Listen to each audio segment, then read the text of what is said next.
Here's the cover. Can he do it? Kick out at 2.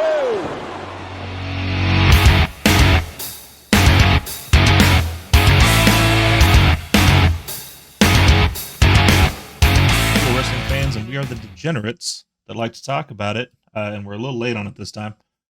So this is kicking out at 2. I'm Michael. With me as always is Tori. Hey, Tori. Hello. So yes, we are a little late. Yeah.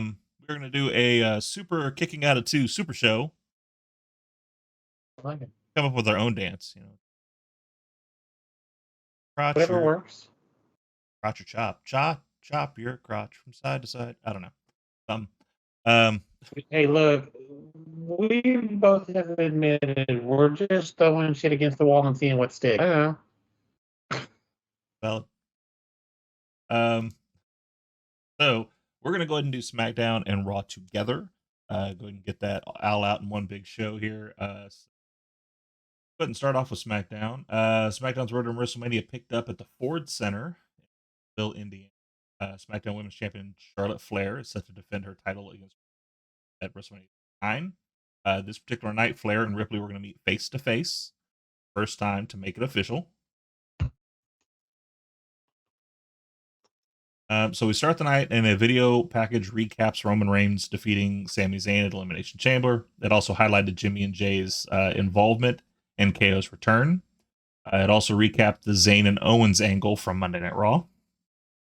Kayla Braxton spoke with Jimmy Uso when he arrived at the building. He hasn't heard from Jay, but he left him some messages.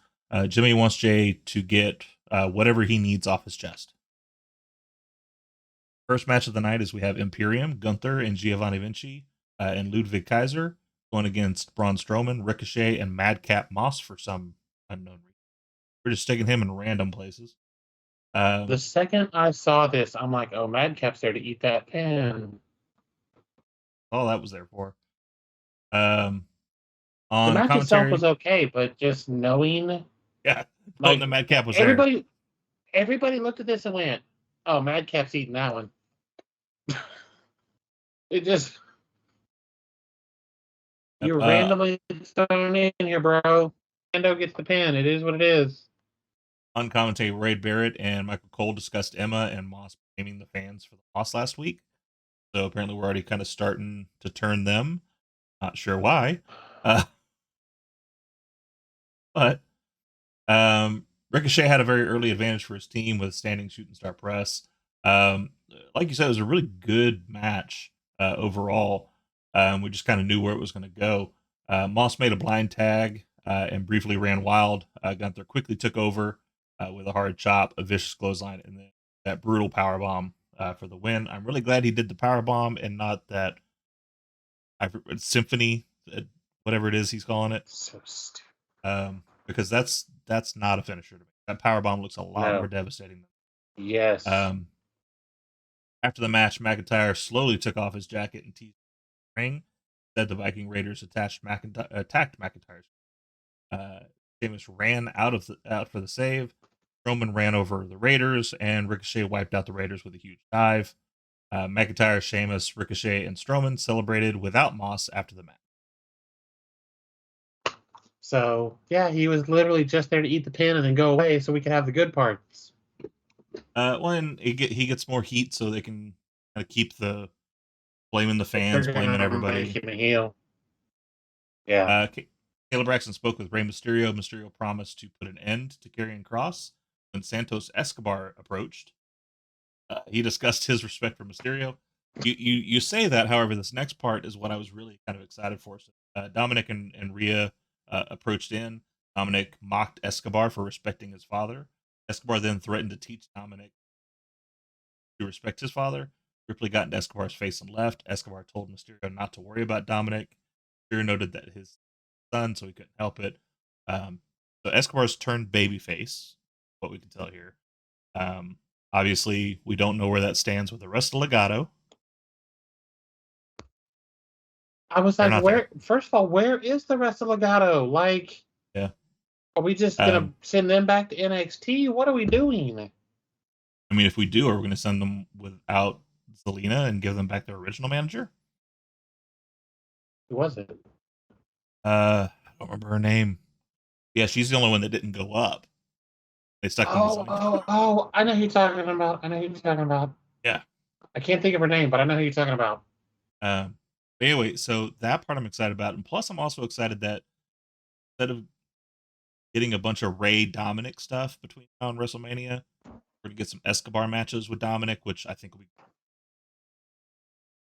good with that. I'm good with it. Let's just do this Ray match and get it over with. I don't Like, disagree. let's just do it tomorrow. I'll find a random parking lot. Nobody's gonna care. Let's just get this over with. Yeah. The fact that I know we're not going to do that, though, I'm good that we're going to get a little bit of different matches in it. And plus, with it being someone like Santos is going to make Dominic look like $1 million. We've got Jimmy Uso and Solo Sikoa. They're discussing Jay's actions at the Elimination Chamber in the locker room. Paul Heyman spoke up and felt Sikoa should stay in the back when Jimmy confronts Jay. Jimmy agreed. We have LA Knight coming out. LA Knight, yeah. He's coming out there. Normal LA Knight promo. I'm here to make money. I'm not here to make friends. Yada yada yada. He promised to give WrestleMania an LA Knight moment. Then the New Day interrupted him, which I was really happy to see. Happy to see them. Not happy to see that they're getting stuck in a thing with LA Knight because they're a tag team. I want to see them in a tag team thing. I get that, but at the same time, they've done enough stuff as singles that I'm fine with it. Like, I get what you're saying, but I don't have a problem with it just because they've done enough individual stuff that them having a singles match isn't a big deal. Kofi Kingston mocked Knight for being on the main roster for 2 months and wanting a WrestleMania moment already.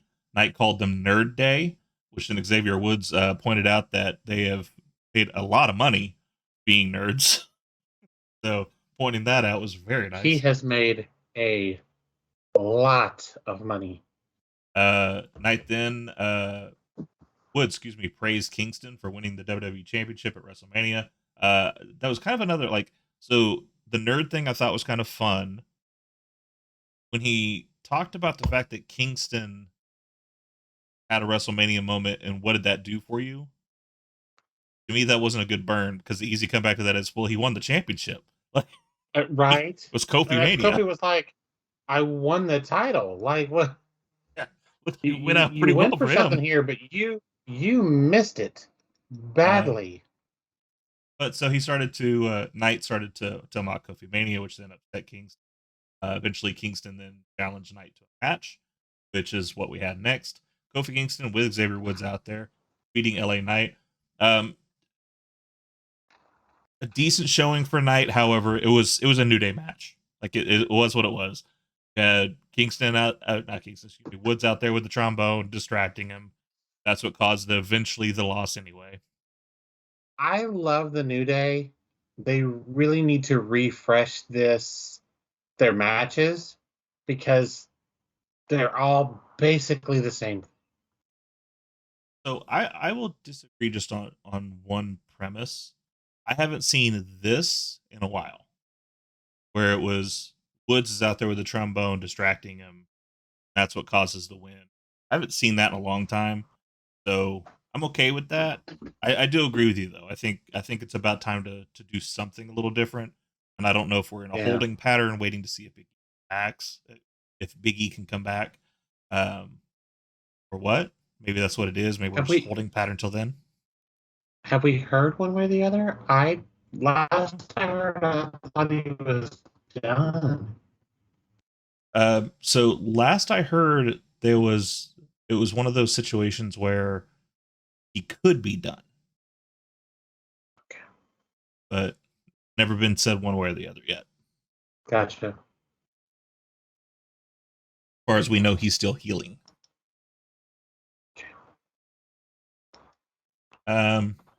We have the SmackDown Women's Championship, Charlotte Flair and Rhea Ripley face to face. The segment was actually in between Charlotte Flair and Dominic Mysterio. They played off each other in the segment back and forth. Um, what has Please blown tell up me out of this? please tell me the line she said to him is there. Did So you let catch? me see. Did you? I caught it. I want to see if they quote it.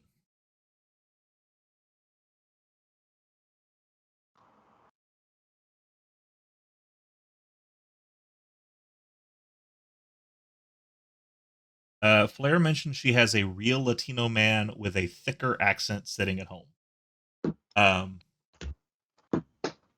so basically, it's just a back and forth. I Dominic was. is hyping up Rhea, saying that mommy's going to beat you. Mommy's great. Um, Flair talks about how they both have famous fathers. Dominic talks about how he's third generation, second generation. Kind of go back and forth with that, but yeah, it ends up with a situation where he's talking about how, um, her Latino heat, and then so then she mentions that she has her own Latino man at home with a thicker Man, accent with I him.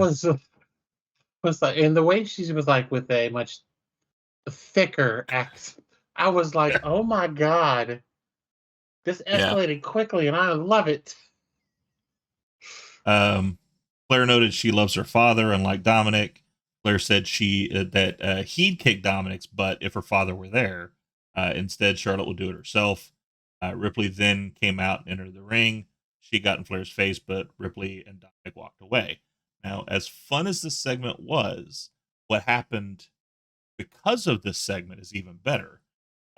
Because the Twitter beef now going Buddy Murphy, Dominic, and Andrade. It's Really? so much fun because No. they're all playing off of it. Because first it started off with Buddy saying, "Yeah, no, she's got a thicker man at home too." So then that played off, and then Dominic responded to that, talking about how, well, when we're at work, she's with me or something like that. So then Andrade replied to the thicker accent thing, and just them getting into it is a lot of fun.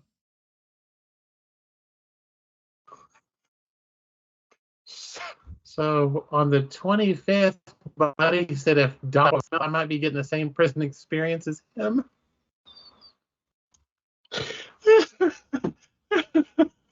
Oh my god. Dominic had mentioned something That's about, I don't know about him, but he kissed my sister. So I mean that's true. um, that leads us to Shayna Baszler with Ronda Rousey defeating Natalia with Tegan Knox. This was just a weird segment. Now, I have read reports that this was changed. There's also led to some other rumors that things are starting to change last minute. Is there a chance maybe Vince is putting his thoughts into this again? Oh, which match? The Shayna Baszler and Natalia match, because apparently Tegan was supposed to be selling an injury in the back, which led to Natalia, like they were going to come and harass her, they being Ronda and Shayna, and then that was going to cause Natalia to stand up for her, which would cause the match. Now Tegan's out there for no damn reason with Natalia, and so Yeah. just for some reason she's there. Um, Rousey caused a distraction, allowing Baszler to hit the running knee. She followed up with an armbar for the win after the match. Rousey and Baszler jumped Natalia. Bill Knox came in and made the save. Rousey then challenged Knox to a match next week. This coming Friday, we'll see that match. Hopefully, she get a Firefly Funhouse segment. This was all sorts of. This was all see, this goes back to my let's do something with him. The fun little thing Like to I me just is the announcer for the fake news segment. Recognize the voice. no. Eric Young was the announcer. So Really? that's interesting. It could just be happenstance. It could be just they needed a voice. That all could And be, Eric but Young has a very distinct voice. and that's my issue with it. That if it was just because they needed a voice, could have picked anybody else. But they picked EY. Being EY, you know that voice. Yeah. I want. They talked about bringing Sanity back. Are they going to bring him back with Bray? So okay, let's fantasy that for a second. So the whole idea of this is the Funhouse is coming to life. So Okay. Damo as Husky, maybe, because he's a bigger dude. Maybe we don't bring Big. Alexa in as Sister Abigail It's Nikki. and make it Nikki. EY, he would have to be the Buzzard. Yeah. So then we need a Rambling Rabbit. Why can't that be Alexa? That'd be a complete change in personality. Like the whole point of that character is scared of his own shadow. So I'm not saying it couldn't. I'm just saying that we'd have to completely And change that character again. she could pull it off. If anybody could, He could absolutely. if anybody could pull it off, that would be her. Yeah. So maybe that's what it is. Maybe Sanity's going to be living on bottom end of the Funhouse. Hmm. But so just to kind of run through it real quick. So Wyatt is watching himself challenge the winner, Lashley and Lesnar. To me, it looks very spin-off of Punk'd, like the old Yeah. what's his name, Ashton Kutcher, his old show, Yeah. because he's sitting there with his hat backwards and he's laughing and joking about what's being said. Wyatt did a fake news segment. Cool point about this is, so in the news segment, he talked about there's a beast coming up out of the ocean with 7 horns and 10 crowns, which is the same reference he made in a promo against Lashley back when he fought Lashley. Okay. So I don't. It's just weird that he referenced that. So I don't know if that's planting a seed for like he's actually going after Lesnar, not Lashley. Right. Just kind of a fun little thing. And then Uncle Howdy did a weather segment, and Wyatt hosted a fake game show. The game show segment is where Eric was doing voice of it. Okay. Coming next on Firefly Funhouse, Can You Keep a Secret? Wyatt appeared wearing a scary mask and then asked if you could keep a secret. I agree with you. Again, should or get off the pot. One of the two. Like, I just feel like we had the LA Knight thing, and even that was kind of lackluster. Mhm. Bray's been back since Extreme Rules, and this will be his second match, third. Yeah. I just, what are we doing? Yeah, I don't know. We're back in the locker room with Jey Uso and Solo Sikoa. They continue to talk about their brother. Paul Heyman got a text from Roman Reigns. He's showing up at SmackDown next week to take care of Jey Uso if Jimmy doesn't handle it tonight. We get Karrion Kross going against Rey Mysterio. We're just going to jump to the case here. Karrion Kross defeated Rey Mysterio. That happened. Dom was outside the ring. Yeah. After the match, mouth off yeah. little. Yeah, after the match, Dominic taunted Ray, daring his father to hit him. Ray tried to walk away, but Dominic pushed him. Ray got in Dominic's face to a huge pop. The fans broke into a loud "Do It" chant, and then Ray chose not to do it, and he walked away to boos. So the fans are obviously like kind of in the same place. Like, hit him, fight him. Let's get to the point here. Let's get it done. Like, so now we have Jimmy in the ring. He calls out Jey Uso. Zayn and Jimmy. Sami Zayn comes out. Zayn and Jimmy were outstanding in their roles for this. Jimmy said a bunch of things first about how, family fights, blah blah blah. Yeah, You when know, you he's hurt, like, I "Hey, get hurt. out of here." Yeah, and then Sammy came out and they killed it. They did. Zayn comes out and says, "I know you're trying to talk to Jay. I need. I want to talk to Jay too. But Zayn's here to talk to Jimmy."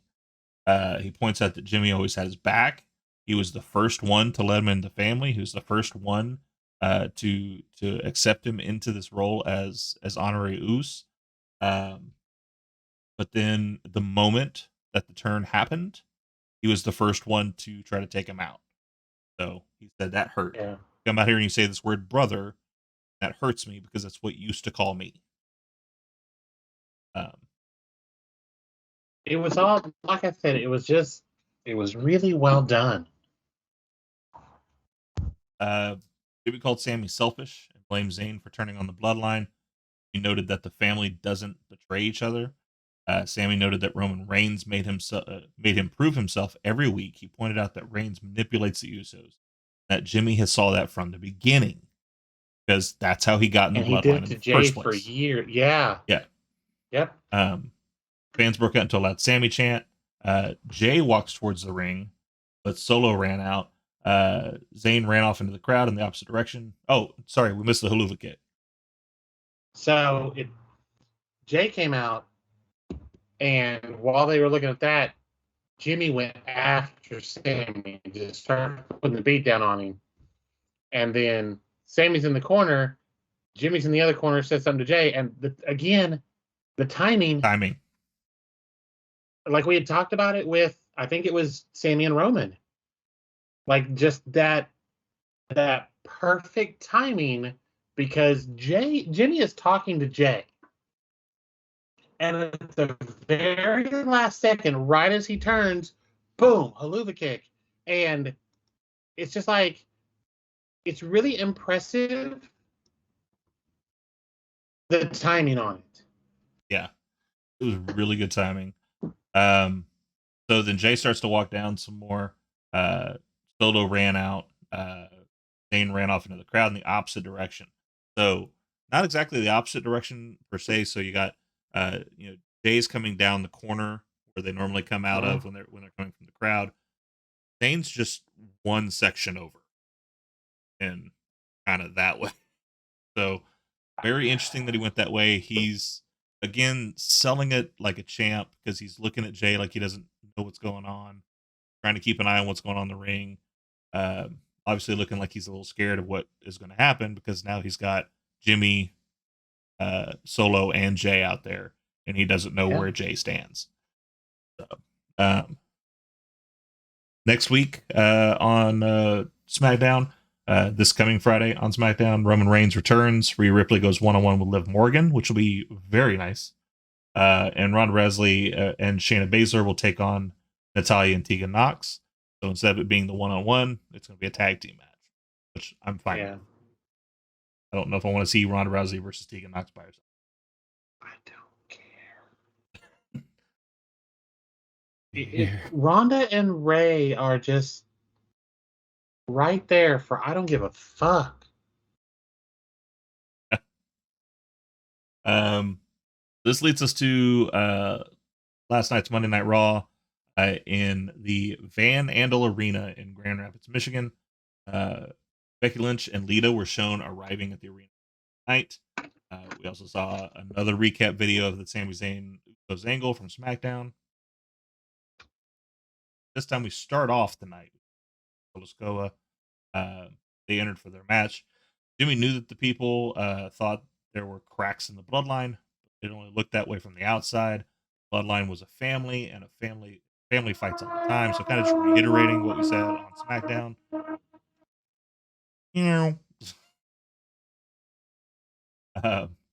Crowd chanted for Sami Zayn.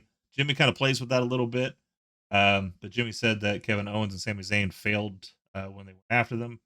Jimmy moved on to Cody Rhodes, and the crowd then chanted for Cody.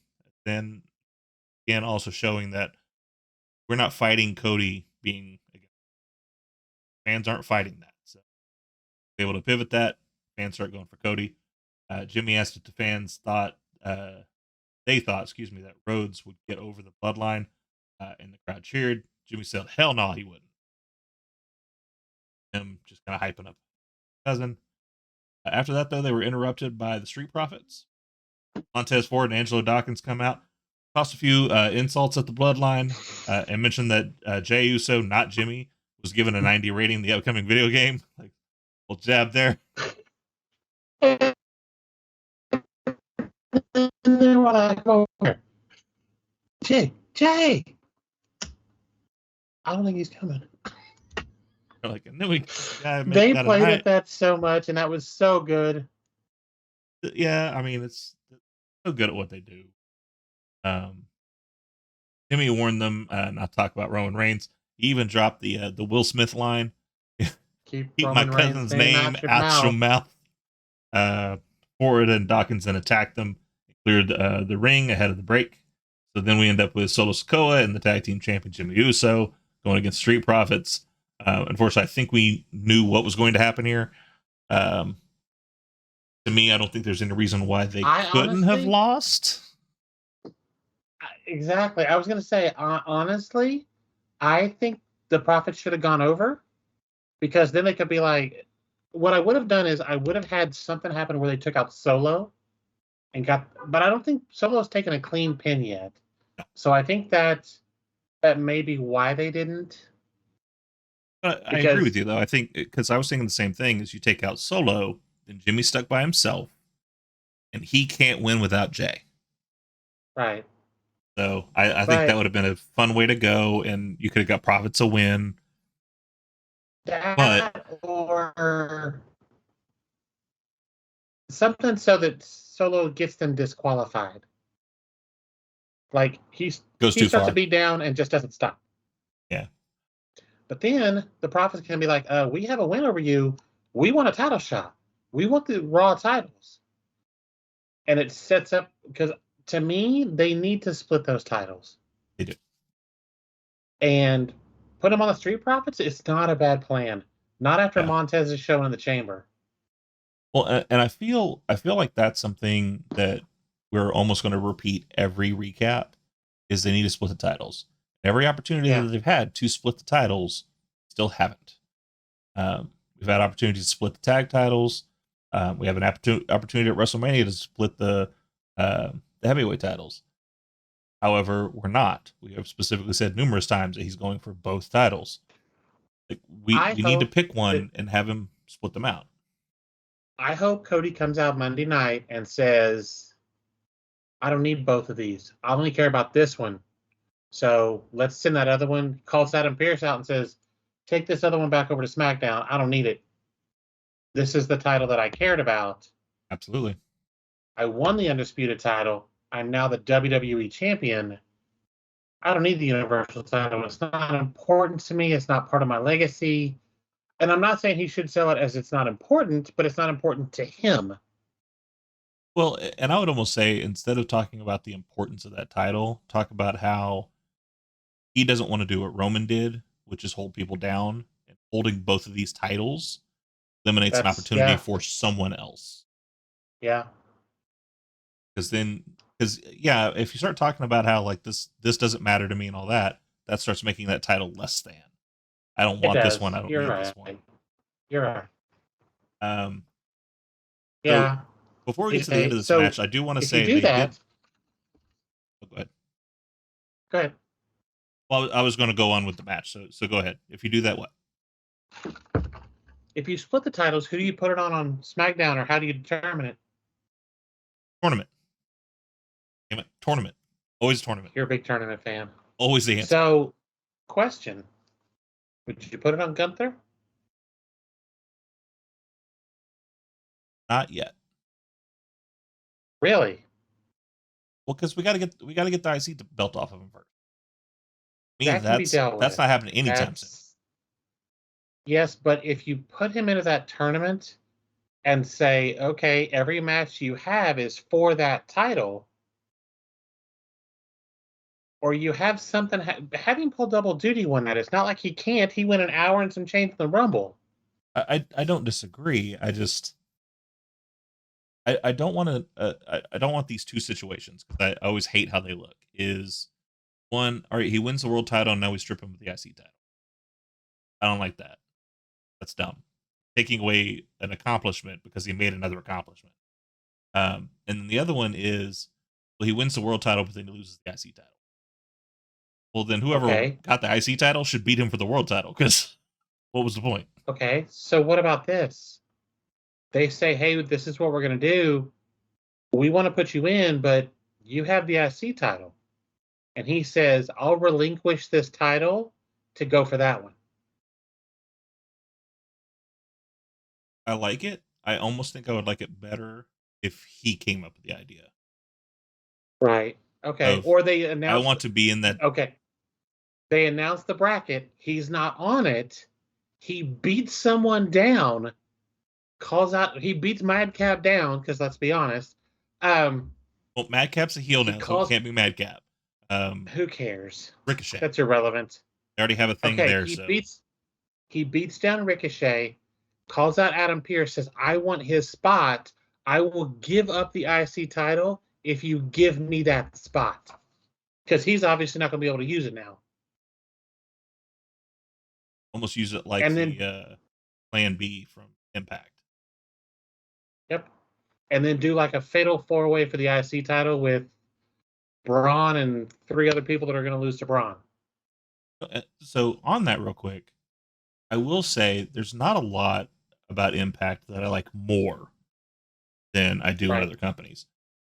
The fact that their secondary title has that Plan B option, yeah, I freaking love that. Because to me, like, the IC belt should be that.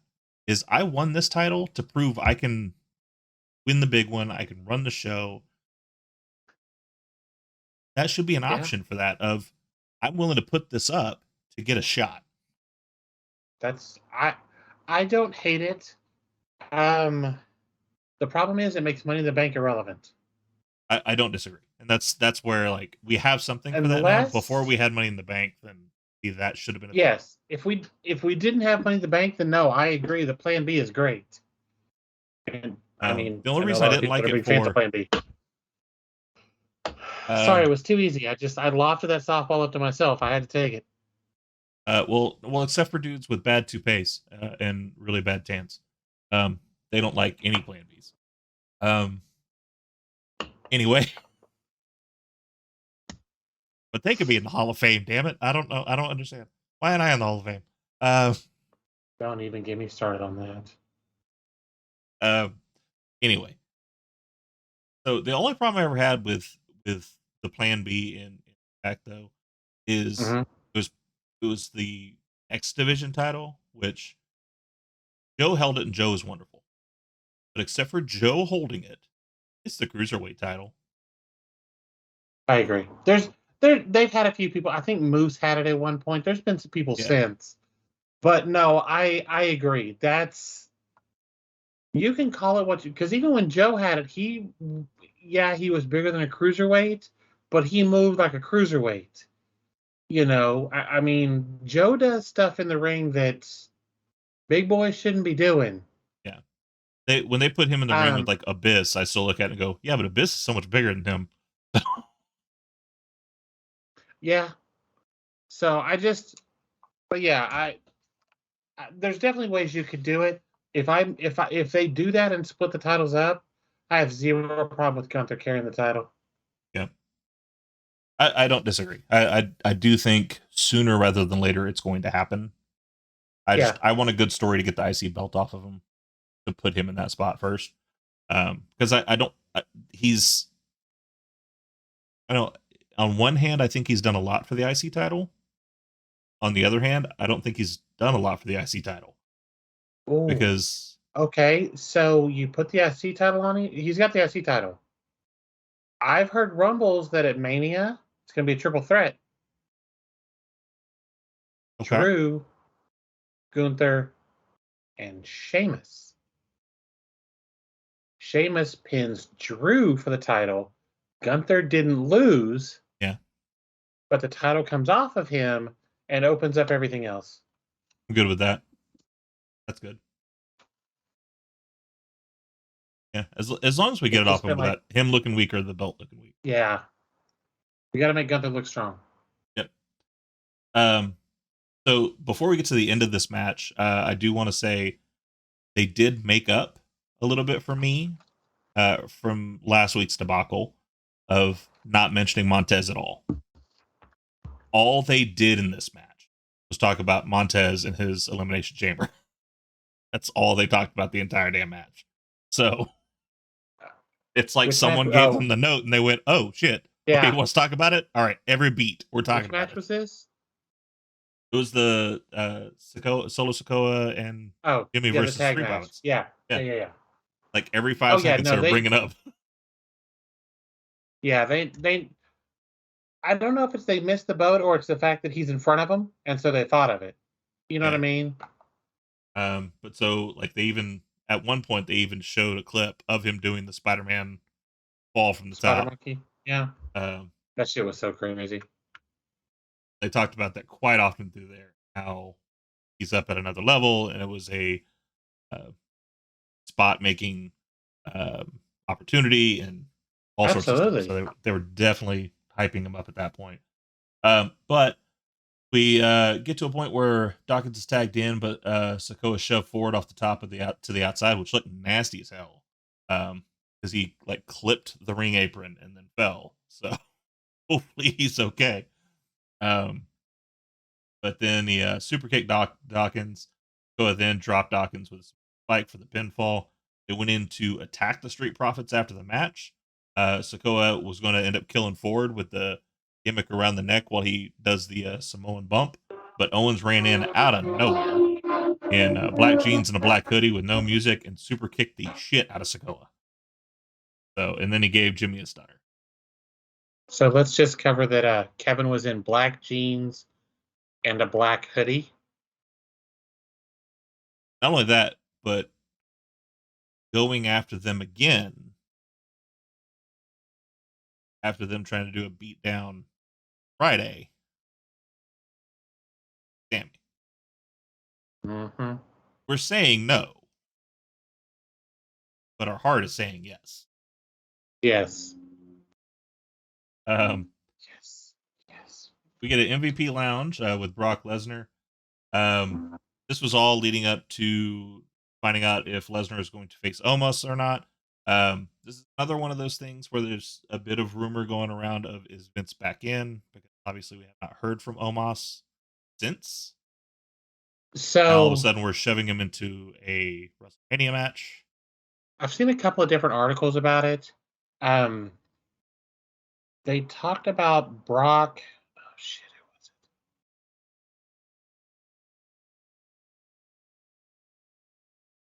I don't remember who it was, but it wasn't Bray.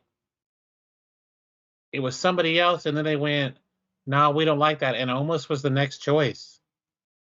I do know that Brock was wanting to go against Riddle. So that was a big thing he was pushing for.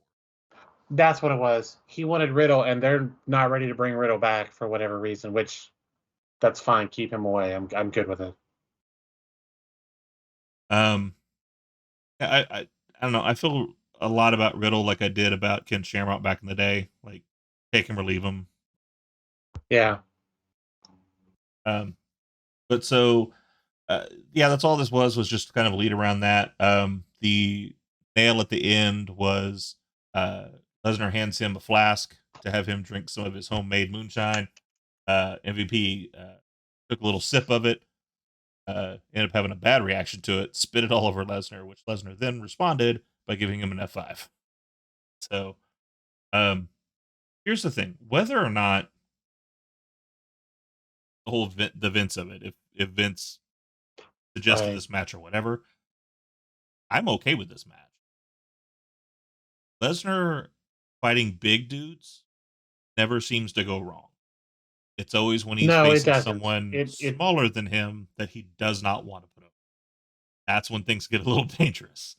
But every time he's fought a big dude, yeah, I agree, and that's Bobby Lashley. He was great against him, and that's a match that, in theory, should not work that well.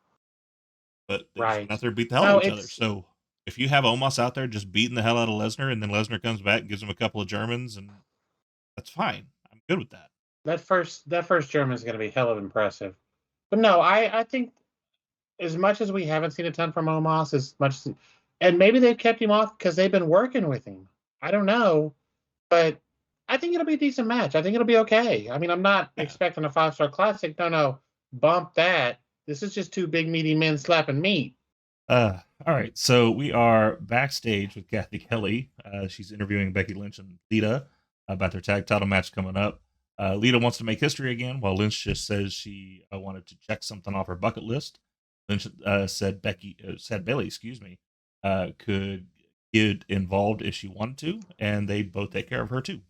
So Their reasoning for this title match is garbage. This is a Rampage special. It's garbage. um, I'll save my thoughts about it because I have all sorts of issues. Right. So then we get Cody Rhodes going against Chad Gable. Fun little story about this, though, is Bible Select had a little backstage snooping and found out that Cody Rhodes asked for this match and asked for it to be a good showing for Chad.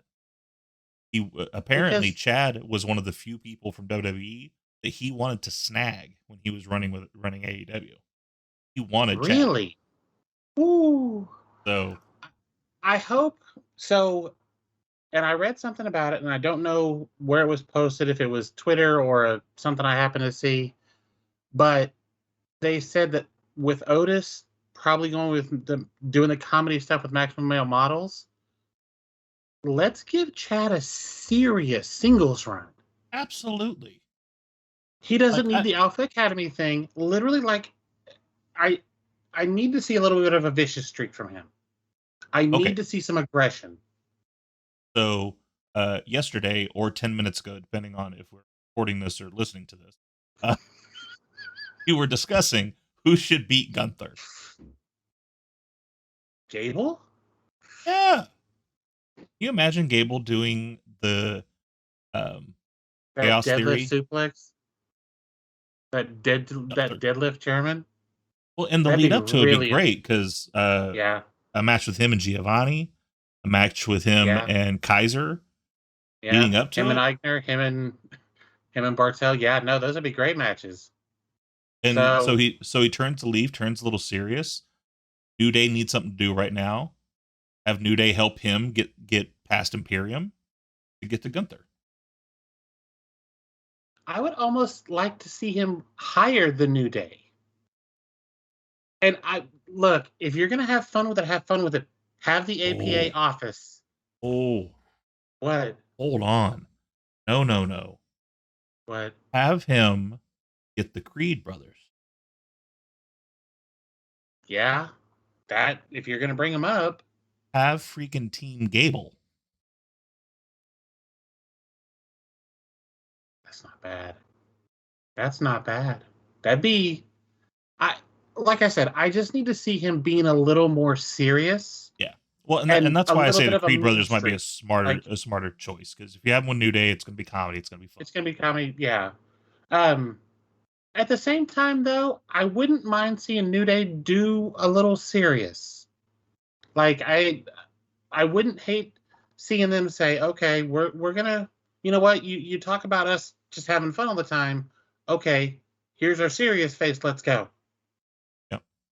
And Gable going, look, I understand you guys. I don't have a problem, but I need your help.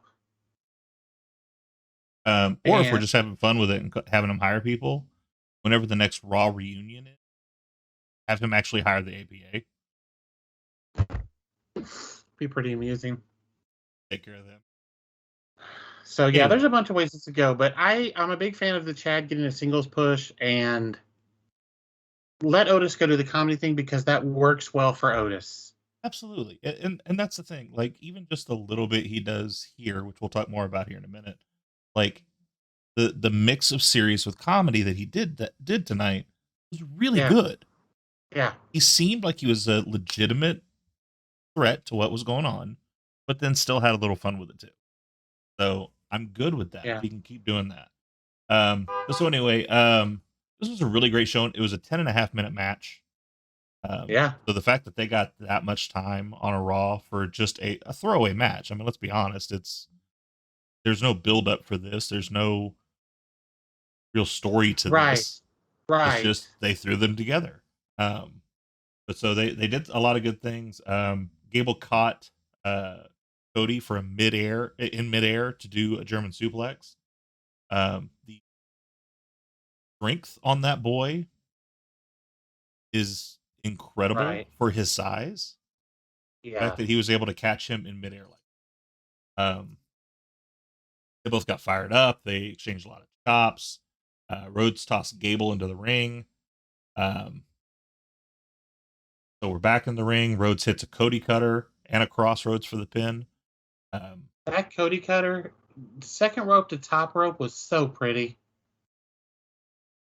Rhodes Okay. also kind of pulled the Shawn Michaels gimmick, where he was outside of the ring talking to Otis, and then Otis realized it wasn't That Gable. was so good.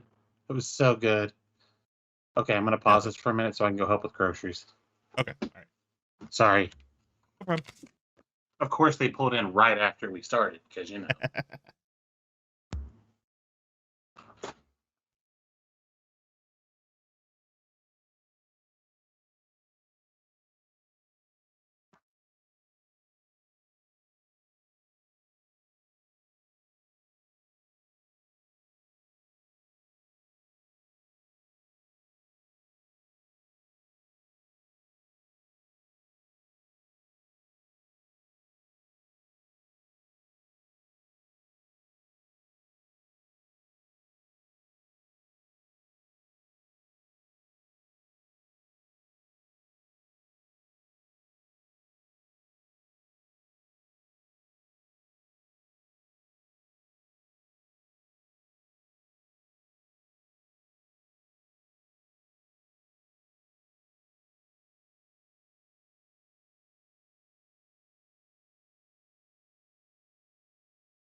When you get your next big idea, Grammarly's tone suggestions can help pitch it with confidence.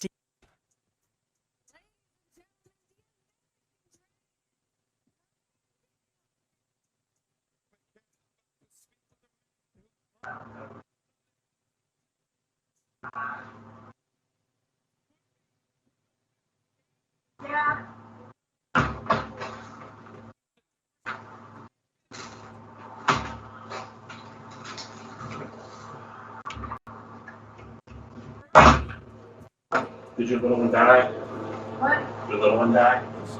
It's crapping out. It's old, so much fun.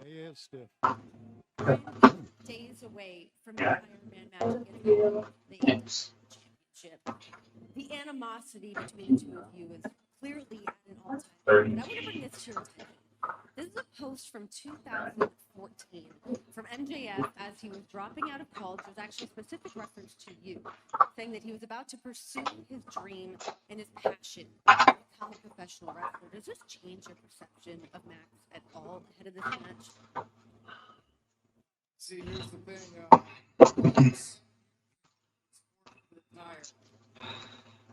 The world, when I say champion, you think you deserve that. He hates me because I have a wonderful wife. I have Super wonderful comfortable. kids, and he She bought me slippers. deserves that. To wear That's them why he outside. hates me. You know. You know what, Max? You guys wear in the store like their grandpa shoes? Deserve all of these things, but you have done nothing They wear to it. earn them, and he has done nothing to for that. Oh, those are pretty comfortable. Shoulders down and banging racks. Is that what you do, man? Oh, nice. Doesn't seem like somebody I'd want my daughter to. That doesn't seem like somebody I'd want my daughter. Wasn't right. That's a local. Come on. Do you need me to wait a minute before we start again?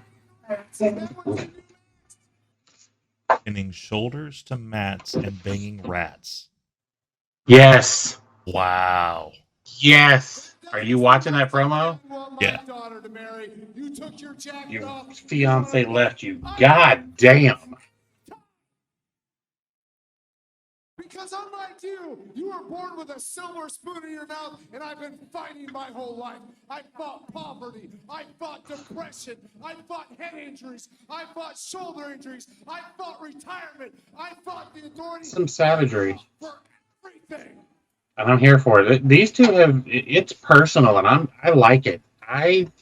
This match is going to be so good. Before I came here, I had a job that would have paid me for the rest of my life, but I left and I came to AEW because I Love his promos just because of how much truth is in it that he pulls from. Brian They're Danielson? saying, I left a job that would have paid me for the rest of my life. Mm-hmm. They would have too. He'd have done whatever they wanted, and they'd have paid him forever. When he was done, he would have got a legend contract. He could have just sat at home. He'd have still been making money. So Max, this Sunday at Revolution, Need some help? you better be ready to fight with everything you have for 60. No, he'd have made bank, and they'd have paid him handsomely for it.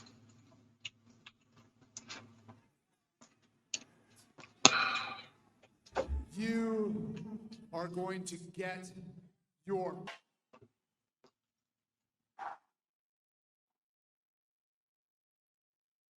So you're going to get your fucking head kicked in. You know what that's from? No. So when he was in ROH and he was a heel, that was his tag. Oh, okay. Because the way he would end matches is he would get them on the ground. He does the Danielson stomps. Like, that was it. He would kick them in the head until they were done. Gotcha. So that was his tag. He's like, I'm gonna kick your motherfucking head in. That shit was so good. So good. Like, Danielson's promos, it's like they've gotten better since he got to AEW, and I feel like it's because the reins are off. I think a lot of it has to do with the reins being off. I think it's because it's not scripted. Like, the best stuff he's done, like when the Talking Smack segment, like that's the big one that people talk all the time about. And in the Miz. If you let him just talk,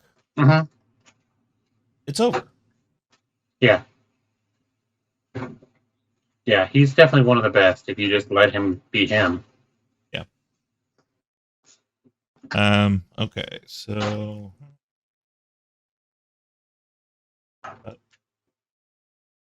better got the win. Hand of Grace. Right.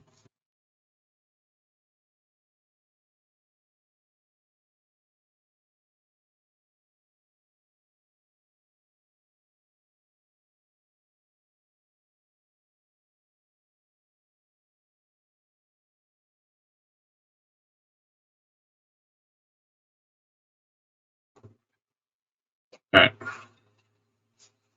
So after the match, though, Rhodes grabs the mic. He says they're 33 days away from WrestleMania, and he has to stand toe-to-toe with Roman Reigns. He says, I'm ecstatic that Roman Reigns is going to be on SmackDown this Friday because I will be there too. Which is interesting. It's how he phrased it is interesting. It is, and they tried to allude to it later. I don't know if is it during the show that they talked to Paul about it? You remember that? I think so. Okay. Yeah, I think so. I can't remember if that was during that or if that was one of the after Raw things. All right, so then we'll get to that. Byron Saxton tried to do an interview with Baron Corbin, but he's interrupted again, as Saxton wanted to interview a nearby Kevin Owens. So, I love the. I feel bad. Like it makes me feel bad for Corbin, but they keep doing this to him, and it's great. Well, it's because I think that the end result is one of two things, and either two things I'm fine with. either he's going to finally be tired of it and do something about it, or he's going to go back to being bum ass Corbin because nobody believes in him. Right. Either way, I'm okay. Right. We get out of this limbo of him being kind of happy Corbin. Yeah, I need the lone wolf back. Yeah. Yeah, but if he does the thing at the entrance, doesn't have the hair anymore. Maybe if he gets some like yarn and put it on his head or something. That's about how much hair he had up there anyway. Not that I'm one much to talk. But so Owen said the bloodline was suffering and the consequences of their actions, and they weren't the only one. Owens has been fighting them on his own for months, and he still doesn't need him. After this was another great Hollywood fake commercial. We had the Titanic parody with Bianca and Montez. I'm not going to explain that. It's just fun. Okay. Right. Next was the Judgment Day backstage promo. Dominic warned Rey Mysterio that he was in ex-con Dom's prison now. Rhea Ripley told Charlotte Flair that she would become the new women's champion, while Finn Balor warned Edge that he would that this would only be over between the two of them when he said so. Edge was playing checkers while Balor was playing chess, and there was only one more move. Balor challenged him to a match at WrestleMania. I hope with this chess reference that it's Demon King that we get. I do too. Because that would make perfect sense with the analogy, and it would make sense. I need Edge, either Brood Edge, or I need the original version of the Rated R Superstar. Like that vicious, just, to me, like the first 2 years or so of that Rated R Superstar gimmick was some of his best stuff. It was, and just because it'd be a nice little homage, he could do the same entrance, but with Beth instead of Lita. Yeah. That'd be kind of fun. Then we have Asuka versus Carmella. It was about an 8-minute match. Actually, pretty good showing for Carmella. They are definitely pushing her up to be a lot better performer than what they had been. Yes. And to me, watching her, she's put in the work. Everything looked a lot smoother than what she was before she left. Well, and I wonder if part of it is apparently she had a lot of internal struggle of going back to this older character. But I think this character is more her. I agree. She seems more comfortable doing this than the goddess gimmick or whatever it was that she was doing. Right. And if you watch any of like her stuff online, like on YouTube and TikTok and so on, this is so much more who she is. Yeah. But it was a good match. I thought they had a great job. Aside from the girls having a great match, also, of course, Corey Graves on commentary is absolute gold. She's coming out, and Kevin Patrick kept trying to talk about what was about to happen, and Corey finally goes off at him and goes, "Good God, for like once, would you let me talk about my wife while she's coming to the ring?" And then he does a little spitting of his own. I don't remember the exact words, but it was like, something about being funny, Mela is money, and it was like, holy crap, he did a little thing. Yeah, I wish they would do more of that, because Corey, and I posted that thing in the group about the best and worst of the year, and then Corey's the worst announcer, and I don't understand that. Yeah, well, and I think honestly we should do a little episode just going through that list, but that's a whole other thing. That's one of those things. Like, I look at it and go, like, Uncle Dave's out of his damn mind, because there's no way that Corey Graves is the worst announcer out of all the announcers. No, not when we not when we have. I love the man to death. Announcing. Well, and that's what I'm saying. Like, if we're talking about like in the last year or two, usually it's they cut it off about 4 months before they do it. It's usually within a year of that 4 months. Honestly, I love the man, but JR is worse than Corey Graves right now. I didn't want to say it. I just didn't want to say it. You want to say it? No, don't make me do it. I didn't. I was like, in my head, I'm like, it's JR. It's JR, because. Well, you got the man going out here going things like, I want to be part of the Asian persuasion. Shut up, JR. I love JR. I do. He will always be the voice of wrestling to me. It's time to stop. Yeah, absolutely. So I mean, obviously though, Asuka wins this match. It is a good showing between. She did get her in that submission finisher, which I haven't heard them actually name yet. Which I'm actually kind of fine with, but it's almost a weird rings of Saturn. It's almost like I that. would But say she it's pulls on almost arm. a ring. It's almost a rings of Saturn. I mean, to an extent, kind of like the Disarmor 2. It's like a combination of the two. Salt of the Earth, Disarmor, whatever you want to call it. It also kind of reminds me of like he doesn't hold it for a submission, but the arm snap that Penta does. It's kind of that too because she's cranking at the wrist, pulling back. So it's a really great move. The fun part of she can put on anybody. Yes, that's the biggest thing. Yeah. After the match, Asuka called out Bianca Belair, who immediately entered to her music. Belair thought Asuka should let everyone know that they were going to tear down the house at WrestleMania. So it looks like we're doing a good face versus face. We're not going to do any weird shenanigans stuff. No reason not to. Like. Yeah. But before Asuka could respond to what was going on, Carmella decked her from behind, and this knocked over Asuka and Belair both. Carmella then left, and Belair stared her down, which we find out later that she's going to get a match with Belair next week. So, which is what she wanted. Fun. Okay, I'm good with this. I mean, Belair's winning it. Me too. Right. Be a fun little match. Carmella's cheating. I mean, I'm actually.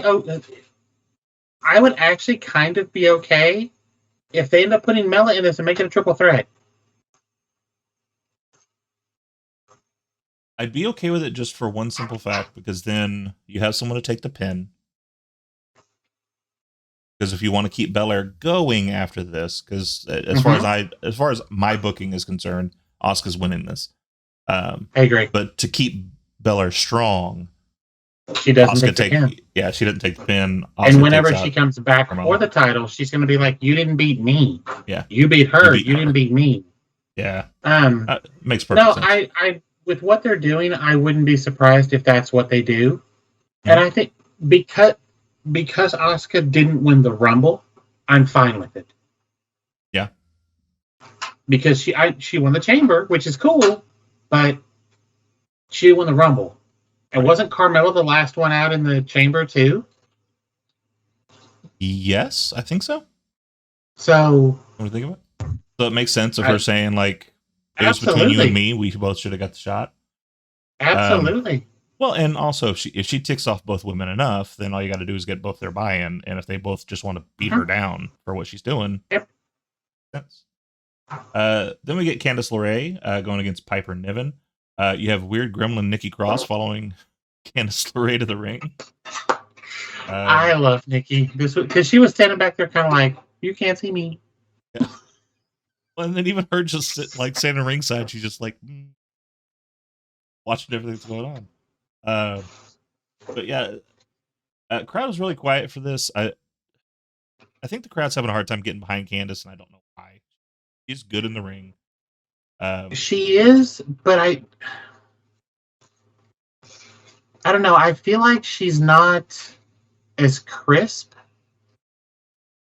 I agree. And so it affects movement and how smooth everything is.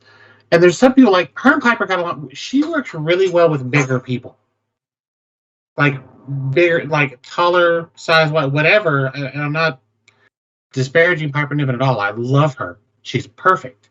But Candice works better with people that are just bigger than her. Right. You know, she had a decent matches with Raquel in NXT. So I don't know. I just feel like there's something missing there, and I don't know what it is. Well, and I wonder if part of it is similar to like what happened with Chelsea Green. She debuted way back because they called her up. She immediately got out injured. Tried to do something, and then she got injured again.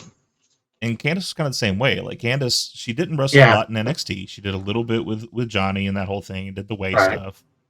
And then they bring her up to main roster, and she got hurt, and she was off TV for a while. And then she recouped, Yeah. but then they kept her off TV for a while.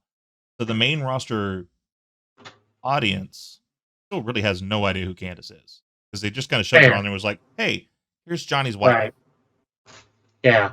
I don't know. I mean, to an extent, this is why, especially with as many new people as they have, bring back the Mixed Match Challenge. Run Johnny and Candace out there. Run Emma and Riddick out there. Run Becky and Seth out there. Well, and I think part of it too, like, I know they still do. I think Main Event is the one that they still do. Like, Yeah. do Main Event, do Superstars, but do it on YouTube. Don't put that on the network. Put that on YouTube, because Joe Schmo that's searching around for WWE on the internet will see that and go, "Oh, here's a match between Candace and Dana Brooke. I remember Dana Mhm. Brooke. She did the 24/7 stuff. Let me watch that Right. real quick."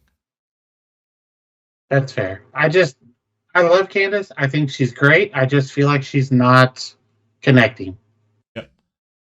This entire match, Niven was in full control of it, but Cross kind of distracted the situation a little bit, which caught Niven off guard. LeRae was able to get her for a schoolboy for the win.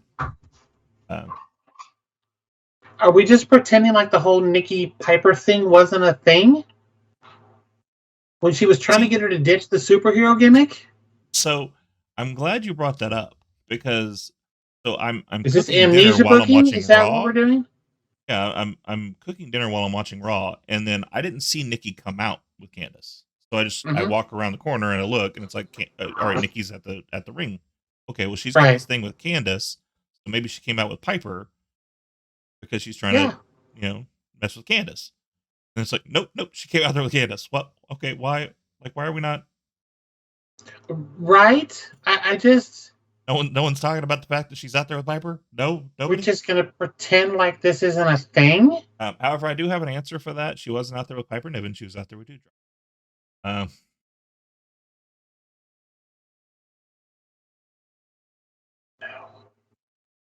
Right after this match, kind of more of, hey, this is her husband. Saxton did an interview with Johnny, who just said, hey, you must be really proud of Candace because she just won the match. Saying Judgment Day approached at that point, and Gargano made a big dig, about them going through a goth phase. Damian Priest wasn't impressed with Gargano using goth line. Balor then warned Gargano that he get squished by Otis tonight, but if he didn't, Balor would finish the job next week. Apparently, we're going to get Balor versus Johnny next week. I'm okay with that. Okay. That'd be a fun match. Hopefully that means that Edge will get involved. Yeah. That going? Then we get the Miz TV segment. What? Yeah. I feel like, I definitely think that Edge get involved. Johnny gets the win, which Johnny needs. And then it keeps that rolling. Certainly does. We get the Miz TV segment, so we get to finally find out what the little card was, what it really meant. All it was is that Miz is now going to be the host of WrestleMania, which makes me happy, makes me sad at the same time. Miz is entertaining, so him hosting for the night is going to be fun. However, it also means he's not going to be in a match. See, I don't understand. This is back to the whole, what are we doing? I also found it kind of confusing in this segment, because the bottom line is he says, I'm going to be the host, and he's talking about how great it is he's going to be the host, and then Rollins comes out.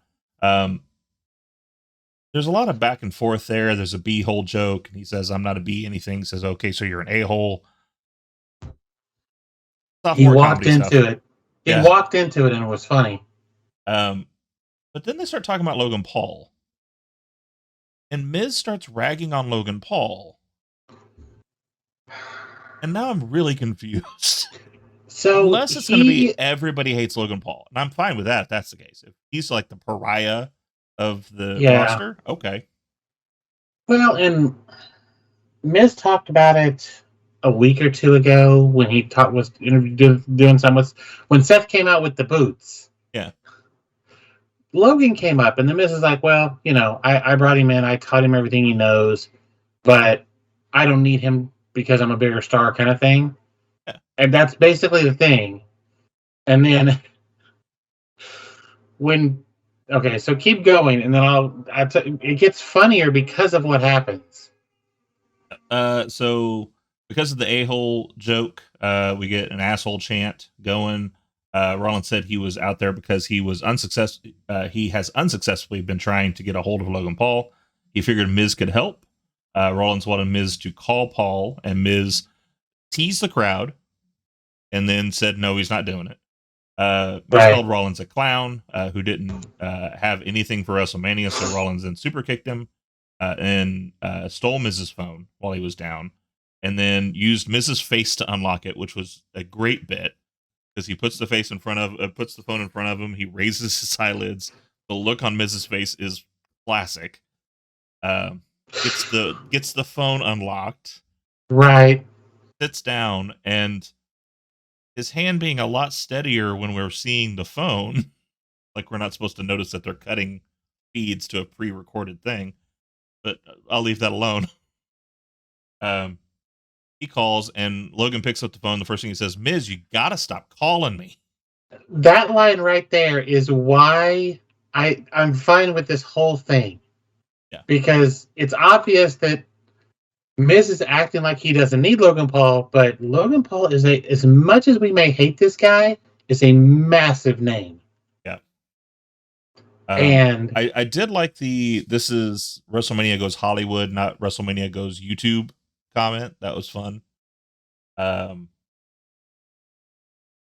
I agree with that. Like to me, the Miz is always that character, and at some point, maybe he'll get more serious again, and he'll be back in championship contender area. But he's always that guy who he says he's so great, but if you just chip away at some of the cracks, you'll find a guy that is begging for the attention. Yeah. Yeah. Logan and Seth are going to tear the house down. Yep. While Rollins is on the FaceTime with Logan, he's poking fun at Paul's brother, because obviously that didn't go in his favor. So that was kind of fun. I didn't see it. I just saw that Jake lost. I didn't know what the... Yeah. A lot of people were talking big about it because I guess they had a face-to-face interview before the match. And the big thing was, all right, so if he beats you, Jake, are you finally willing to say that you're just a YouTuber playing a boxer instead of being an actual boxer? So, and now he got his ass handed to him. So, did he get his ass? Was it bad? I've heard it was pretty bad. I haven't watched it. Okay. I just wondered. Rollins then invited him to come to the show next week and talk to him face to face like a man. Paul accepted the invitation. Rollins, before letting him hang up, goes, hold on. One more thing. Bye-bye, bitch. And drops the phone. Then he danced around, proud of his behavior. And then as he's starting to leave, Miz is crawling, trying to grab his phone. And then he gets curb stomped.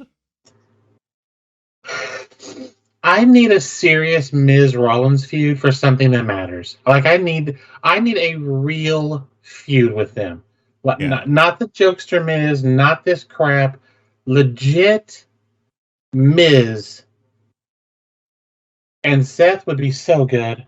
Well, and here's the thing, like Miz to me, and I'm going to make a really weird comparison right now. Miz to me is as good as Jon Moxley. As when Jon Moxley was Dean Ambrose doing the funny shtick of spraying people with mustard and ketchup and doing all that stuff, and the plant Mitch and all that stuff. Hilarious and fun. I forgot about the plant. Fun shit. Like he was great. Right. He gets serious. Great. Like, no matter what he does, it touches it's gold. Miz, everything he's done, except for that failed face turn that they tried to do where he was like Ric Flair's protege. Yeah, That's the only thing that's ever failed for me. right. Miz could turn tomorrow and become serious again. And I would be perfectly okay with him being a contender for a world title. I agree. However, him doing this comedy shtick, like he's crawling through the Serengeti trying to get his phone and getting stomped out of his brain Right. is great too. Like, It is. everything It he does is. just I just a serious Miz Rollins feud. it would be good. Yeah, It would be I just I think it'd be amazing. So we're backstage with Kelly. She's interviewing Damage Control about their title defense. Basically, Bailey just saying she wasn't worried about it. Means that she should have worried about it. right. After they left, though, Austin Theory comes up behind them. He said that it was appropriate that she was interviewing the women's tag team champions, but he was annoyed that people were talking about John Cena instead of his recent success. Theory planned on meeting Cena face to face in Boston next week, and none of us are surprised. No, Exactly where we we're thought it was not. going to go. And not that I'm downtrodden by that. I'm fine with that's where it's going, but we knew where that was going to go. I didn't need this interview to tell me that. They replayed the Bray Wyatt segment from SmackDown. Rick Boogs was shown in the back taking notes during the match. That was coming up next. We had Bobby Lashley, I would say defeating Elias, but it's more like he annihilated Elias. I started to say you were being awfully generous with that one. Yeah, because he pretty much came in, hit a flatliner, hit a spear, applied the hurt lock, and we were done. So at least the good thing is, Boogs will not get any writer's cramp trying to write down notes for that. Okay, so That's go fair. in, get my ass kicked. Gotcha. All right. Don't have any offense whatsoever. Okay, cool. Lastly, This is pick another up- one. This is another person. What are we doing? With Elias, what are we doing? I don't disagree. Here's the thing. Like I'm a mindset of two different ends here. This could have been an enhancement talent. You could have called up some local guy, have him get his ass beat. I'd have been fine with it. It should have But been. I also don't want that every week either. So, And I agree. But so if you're I'm gonna okay have with it being a these, guy who's not high up on the roster. We're doing kind of a funny shtick with him right now. Okay. and I just, it's one of those things that I don't.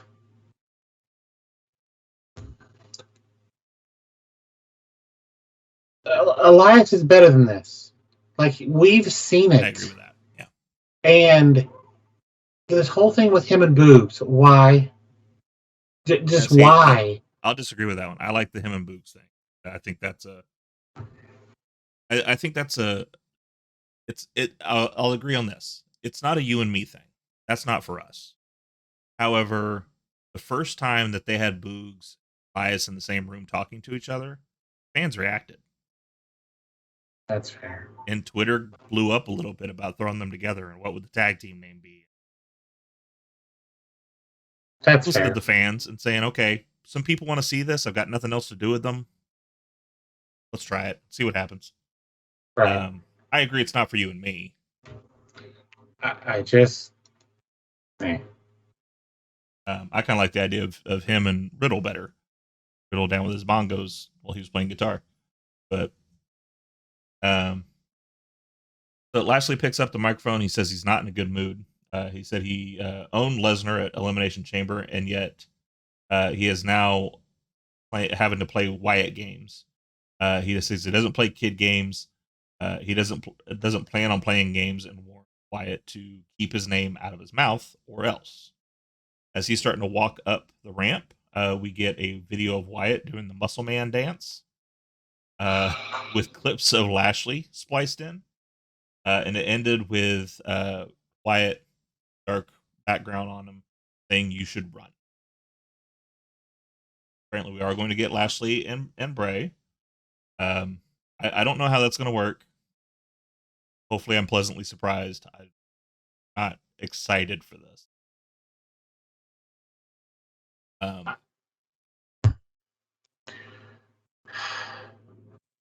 I feel like this is going to be like the Bray Goldberg match, where every match Goldberg hit, Bray would just pop right back up from and just no sell. I feel like we're getting that again. Putting Bray over makes no sense because they've done nothing with him. But Lashley gains nothing from winning this. And that's like my it because problem. we're beating Bray. And so nobody wins in this situation. No, there's literally no win in this. Lashley beating Wyatt doesn't matter. It doesn't help him any. Doesn't do anything. Unless they're going to do something just crazy.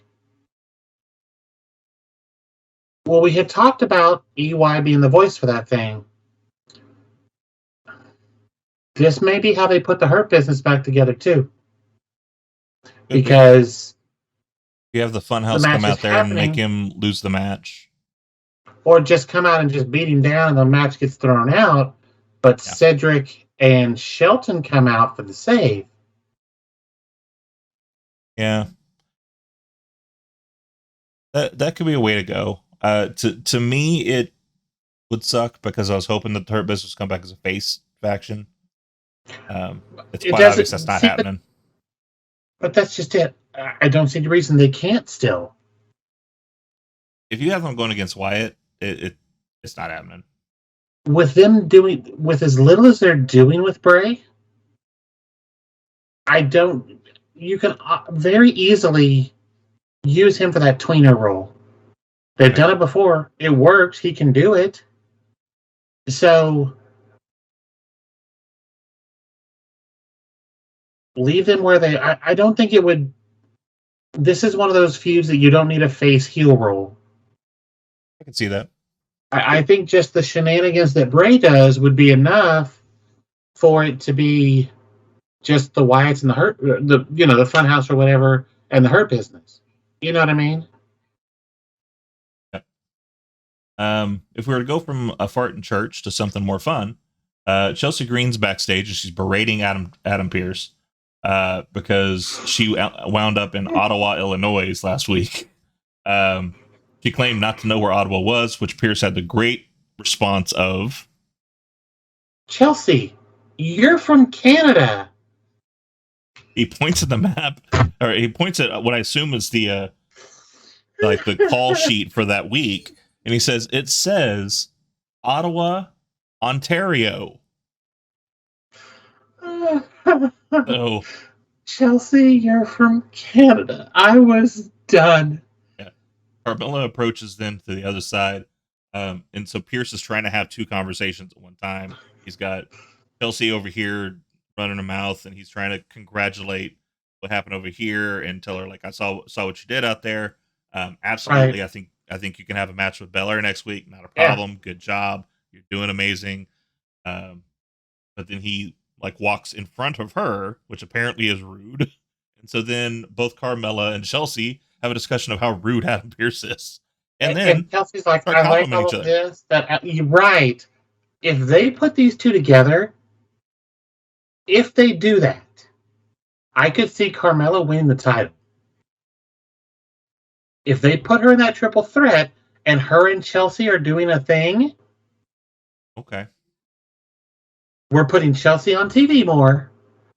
Heel pairing. I would not be shocked if they do this. If they put Carmella and Chelsea together, I would not be shocked if Carmella gets the title. I wouldn't be shocked. I would rather they stick them just as a tag team and we can start boistering up the tag teams. Okay, either way, but I would, and it may be a hold this, and maybe as people that we will not name hold this, but yeah, if they put them together, I think it'd be great for Chelsea. If they do give it to her, I mean, that'd be a very rabid situation for the title.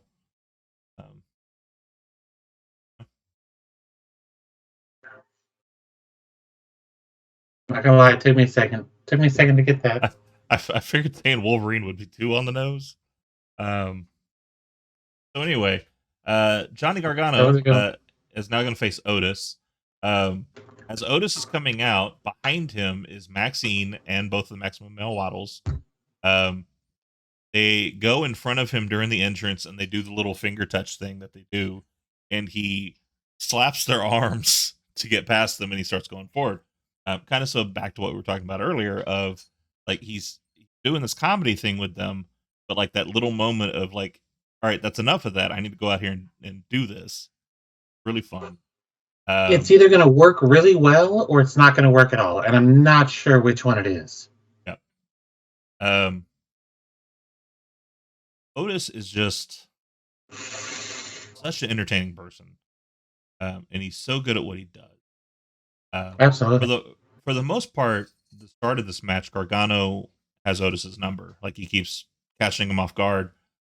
He rolls out, and he gets this situation where he's down on the floor, and he kind of looks up a little bit, and he sees Maxine's legs, and he kind of follows her all the way up.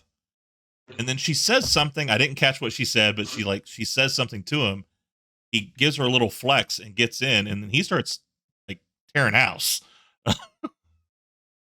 The best part of this was Corey.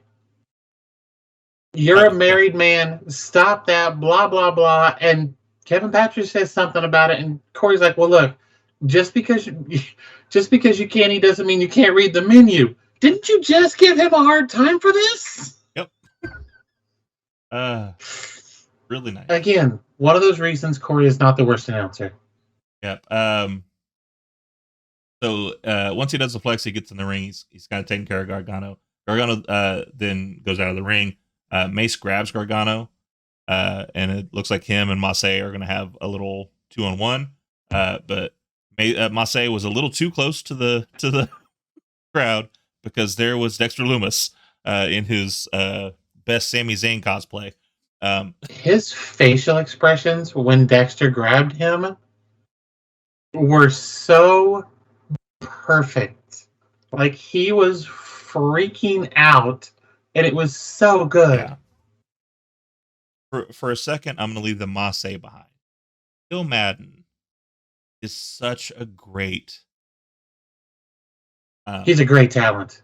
He's a great talent. I know he's having a lot of fun doing this stuff. I do hope at some point we get to drop that and he gets to be himself, because this like 6'7", I think.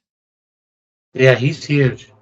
Stacked dude with as much charisma as he has, they could put the title on him. But anyway, so Dexter Lumis then grabs Mace, who Mansois then is trying to pull Mace away from Dexter. There's a little fight there. That distraction gets Gargano to be able to hit that apron DDT onto Otis, and then did the one final beat in the ring and got the pinfall. Gargano and Lumis gave Dupree, a thumbs up from across the ring. I didn't expect Gable to win this. It was a fun little way to give him the win, though. Glad they did. Yeah, I agree. And the Maximum Male Model thing is kind of dumb. I'm not going to say I'm not a fan of it. It's growing on me very, very, very, very slowly. Yeah, it's Fashion Files. Yes, it kind of is. I definitely think putting Otis in there is good. Like we talked about earlier, let Chad go do his thing. I like Dio Madden and Mansoor are amazing. They're great. The comedy timing, the way they work off each other, the facial expressions, like it's just a great pairing. It is, and it's a great showing for both of them, because like Mace already knew he was entertaining. I've seen him as Dio Madden. Right. He was on the announce desk for a while. That little face to face he had with Brock was amazing. He did a couple of dark things for NXT, and I always caught those on the YouTube just to kind of look at it because like just looking at him, he looks like a guy I want to watch. Right. Mansoor, I didn't know much about. The only thing I knew is he was a guy that kept throwing onto the crown jewel things because they needed to have someone of that descent on there. The blood money pay-per-views. Yeah, no, I agree. So that's all I knew about him. He had no Right. real charisma. He had no real storylines. It was like he did that thing, and then we wouldn't see him for the rest of the year Until 6 months later when we went back and they're like, he "Hey, did we the got to do thing a battle again. royal. Who's going to win that? The same kid last year. That kid. Right. Have him do it again. We're going to do something after? Nah. No. We're not going to do anything else with him. But we're going to let him win that because we're perfectly fine taking blood money. So we're backstage. Kelly is asking Paul Heyman about Rhodes' announcement that he's going to be on SmackDown. This is where the I know what I'm trying to say. Heyman says he loved it. He loved that Rhodes would confront Reigns. Kelly tries to counteract that and goes, well, he didn't say he was going to confront Reigns. He just said he was going to be there. Right.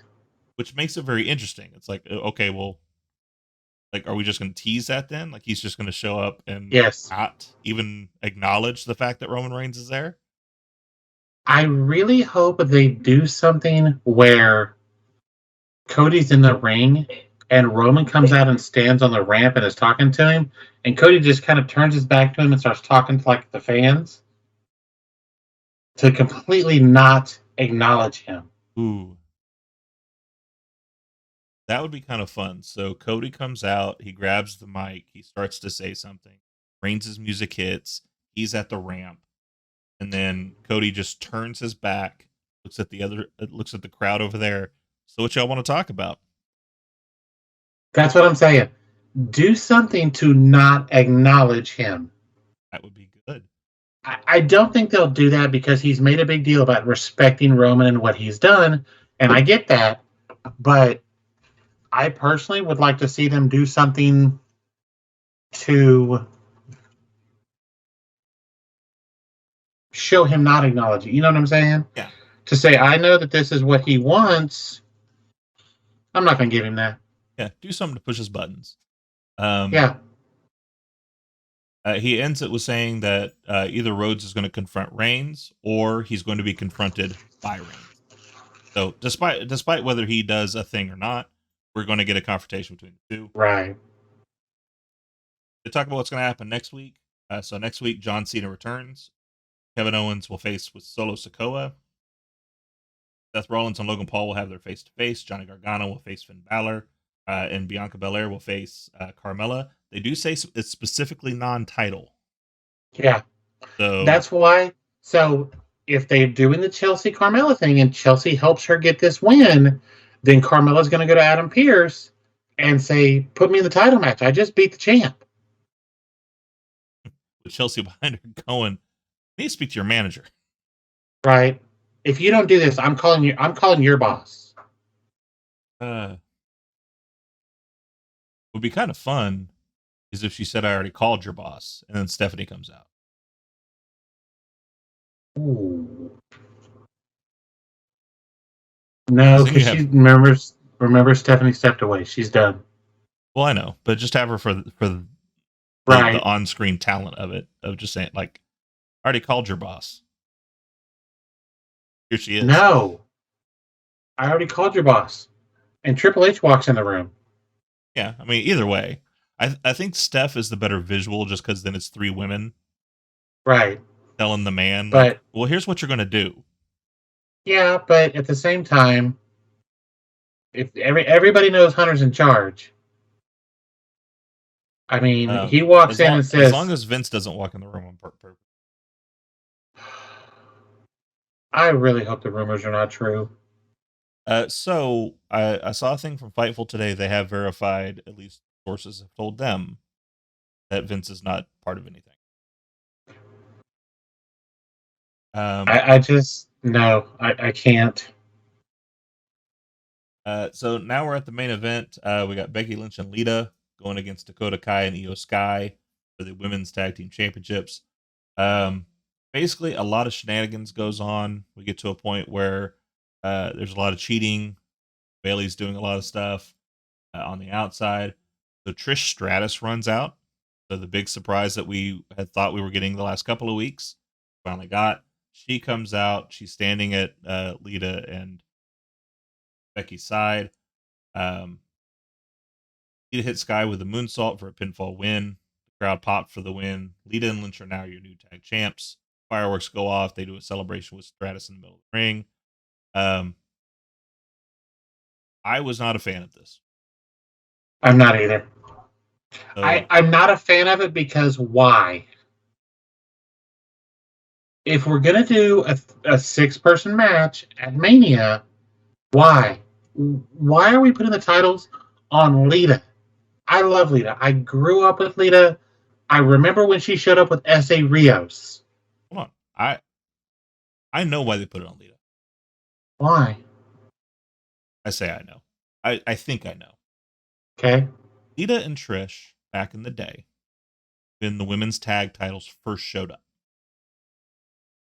there was an interview with those two, and they talked about how great it would have been to have the women's tag team titles. They were in their prime. Because they would have loved to have had them. Uh-huh.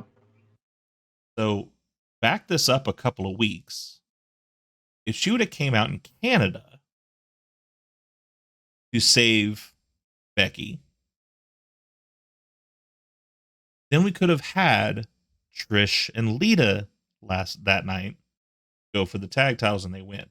With it being Becky and Lita, that to me killed the story. If it was Trish and Lita, I'd have been fine with it. Because there's the story is they both wanted that tag title.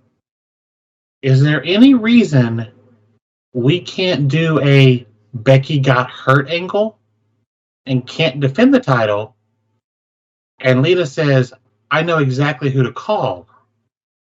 Yeah, I mean, we can sweep it up now and make it all nice and clean. Just to me, like, this night's ending, to me, would have been better if it was Lita and Trish. I agree. Or even, hey, the pop was great coming out during the match. But even if it was Damage Control got a hold of Becky in the back, took her out. Yeah. Lita goes out there, has to do this by herself. She gets beat down. She's looking for a tag. Everybody's down. Trish's music hits. She runs down.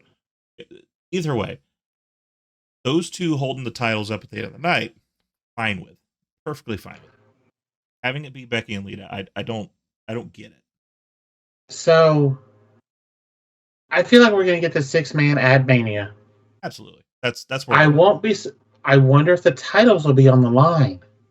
If Damage Control wins, Io and Dakota get the titles back. And then you can do shenanigans. The problem is, first of all, Lita she's not in ring shape. She's just not. The little bit she did, it doesn't look good. I adore Lita and Trish because of what they were to us. They were the first women's wrestlers that we really got to be attached to. So much so that they were the first women to main event Raw. Yeah. Like that happened way back then, and then it didn't happen again for years. And it was 100% deserved. Mm-hmm. That feud between those two was some of the best shit ever.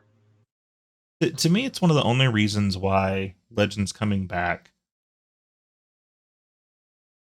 can be detrimental, because being in shape and being in ring shape are two different things. Yeah. You've got Lita, who, for all intents and purposes, she's a musician now. She doesn't really do anything physical, from my understanding. You've got Trish, does keep herself in amazing shape. She's got the yoga-ish yoga studios that she does. She's got like 2 or 3 yoga studios in Canada. Yeah. So, but she's keeping herself in shape, but yeah, being in ring shape Completely different thing. It's We see that different. all the time when you get football players, basketball players, fitness models. When you get those people coming into the ring and then they bow out of training within a couple of weeks because they're like, I can't do it Yeah, because it's too much. that's what I'm saying. I just this is this to me. I don't have a problem with them bringing Lita and Trish back for Mania. I don't. I don't either. I have a problem with this because it's like putting the title on Goldberg. You're only going to get so much out of it. Lita can't get in there and go by herself. She couldn't do a full match by herself. She'd be blown up 10 minutes in, if that. Unless we're giving it a Bella special and giving them 30 seconds, it just isn't. It's not going to work. Yeah, well, and I think that's like when I say like she goes in there and gets beat down, like playing like you're the one at the disadvantage, playing like you're the one getting beat down, a lot easier than going in there and running roughshod it over everybody. Right.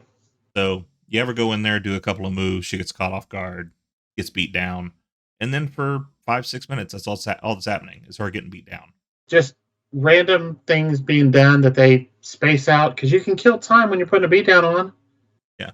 You hit a move, you mess with the audience. You hit another move, you mess with the audience. Yeah. You can spread a beat down out over some minutes. Yeah. Well, especially like with having all three out there and Lita by herself, one of them distracts the ref, hits her with something. Yeah. Window stick, a chair, or something. Where she's out for a while. I'd be fine with like if we're gonna. I'm not gonna lie. 20-year-old me will super pop if I get a Lita, Trish holding the tag titles. I don't care if it's a Becky got jumped, so Lita's stepping in. I don't care, or Trish is stepping in. I don't care how they do it.